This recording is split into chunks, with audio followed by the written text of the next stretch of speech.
हमारे साथ उससा में जनवादी पार्टी के कुछ कार्यकर्ता भी मौजूद हैं। मैं इनसे जानूंगा कि जो राजदंड यात्रा जनवादी पार्टी निकाल रही है उसको लेकर कितना उत्साहित हैं और किस तरह से कार्य कर रहे हैं इसके लिए। सबसे पहले मैं आप लोग को धन्यवाद देता हूं कि आप लोग हम लोग की बात पूरा दुनिया में आप लोग फैलाने का काम कर रहे हैं, बताने का काम कर रहे हैं। आप लोग को धन्यवाद मैं दे रहा हूं। देखिए, सबसे पहले मेरा परिचय, मैं मनोज कुमार चौहान, पूर्व प्रत्याशी विधानसभा सिकंदरपुर से 2022 में चुनाव लड़ा था। मैं ये बता दे रहा हूं, डॉक्टर संजय चौहान पद यात्रा अपना निकाले हैं। यात्रा बलिया से सुखपुरा हनुमानगंज आए हैं। हनुमानगंज से बहेरी आसन आए हैं। आप जानते होंगे, भली बात जानते होंगे कि जनता कितना डॉक्टर संजय सिंह चौहान के साथ चल रही है। उससा में भी आज छोटा सा एक मीटिंग हुआ है। आप यहाँ के जनता से भी पूछ लीजिएगा कितना जनता यहाँ है। और डॉक्टर संजय चौहान को हम लोग नागरा तक इतना जनसंख्या में भेजेंगे कि यहाँ दिल्ली के जो लोग गद्दी पर बैठे हैं वो भी देख लेंगे कि डॉक्टर संजय चौहान के पीछे कितना लोग जनता चल रही है। ये आप लोग को भी दिखाएंगे, टीवी के माध्यम से आप लोग दिखाइएगा, न्यूज़ के माध्यम से दिखाइएगा। डॉक्टर संजय चौहान को हम लोग दिल्ली भेज कर मानेंगे।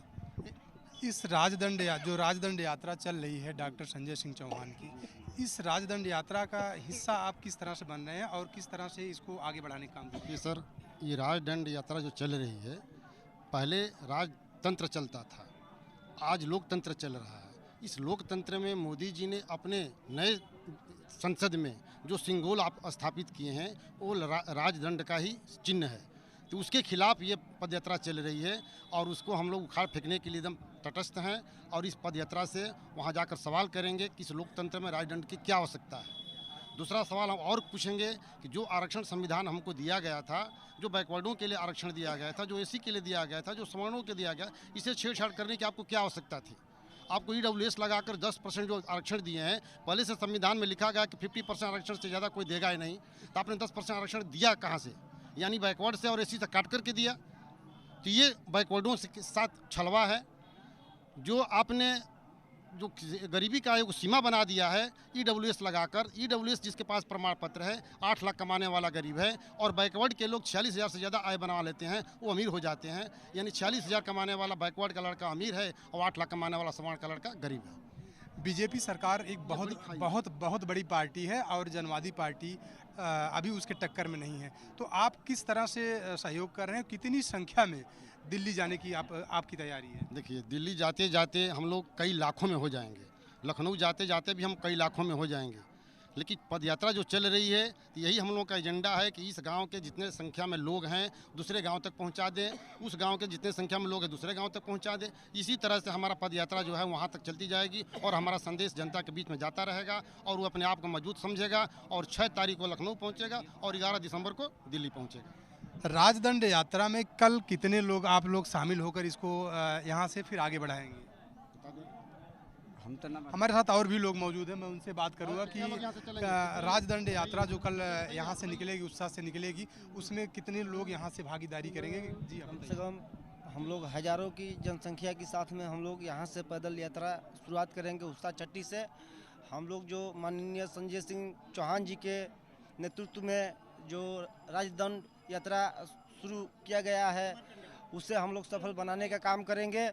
हमारे माननीय संजय चौहान जी जितना महत्वपूर्ण लड़ाई लड़ने का काम करेंगे उनका हम लोग साथ देने का काम करेंगे। हम अपने चौहान समाज से निवेदन करते हैं कि चौहान समाज के लोग अपने आप को पहचानो, ना तो हम लोग मारे जाएंगे, कहीं हम लोगों का कोई पैरवी करने वाला नहीं मिलेगा। यही हमारा लक्ष्य, यही हमारा उद्देश्य है। राजदंड यात्रा जो शुरू हो रही है, यहाँ पे और भी लोग हैं, मैं उनसे बात करूँगा कि किस तरह से इस राजदंड यात्रा को आगे बढ़ा रहे हैं और किस तरह से वो सहयोग करेंगे। जी, आप बताइए कि राजदंड यात्रा निकल रही है यहाँ से, किस तरह से आप सहयोग करेंगे और कल कितनी की संख्या में राजदंड यात्रा को आप बनाने का काम करेंगे? राजदंड यात्रा के विरोध में मैंने राजदंड यात्रा के लिए बलिया से शुरुआत किया है, क्योंकि बलिया एक बागी धरती रही है। जो भी यहाँ की क्रांति की लहर फूटी है वो निश्चित रूप से पूरे देश के लिए कारगर सिद्ध हुई है। चित्तू पांडे, मंगल पांडे, सारी क्रांतियाँ जो की हैं बलिया से, इसलिए हमने बलिया से शुरुआत किया है। और हम हमारा एजेंडा है कि हर इस राजदंड यात्रा में हम, जिसे कल नगरा जाना है हमको, यहाँ से हज़ारों की संख्या में चल करके कुछ संख्या हमारे डीहमा चली जाएगी, उसमें से कुछ लोग जो ऐसे लोग लौट नहीं पाए, वहाँ से फिर 500 लोग जुटेंगे, ऐसे हज़ारों की संख्या हमारी होती जाएगी, अगले मुकाम तक हम पहुँचाते जाएंगे। और ये निश्चित रूप से कि दिल्ली हम लोग पहुँचेंगे, और जब दिल्ली में हम हुंकार भरेंगे तब पता चले कि राजदंड यात्रा हमारी क्या है। तब चौहानों के बारे में सरकार को सोचना पड़ेगा कि हम चौहान को उपेक्षित किए हैं, इसके साथ हम लोग को न्याय करना होगा। ये थे हमारे साथ यहाँ उससा के कार्यकर्ता जो जनवादी पार्टी के कार्यकर्ता हैं। ये बड़े उत्साह के साथ हैं और उत्साह के साथ साथ में ये हुंकार भर चुके हैं कि जनवादी पार्टी की जो राजदंड यात्रा है उसको हम दिल्ली तक पहुँचाएँगे और बीजेपी सरकार को ये संदेश देंगे कि अब आपको हमारे हिसाब से चलना है, हमारी हिस्सेदारी देना है। कैमरा पर्सन धर्मेंद्र के साथ राजेश यादव, लाइव 7 लखनऊ।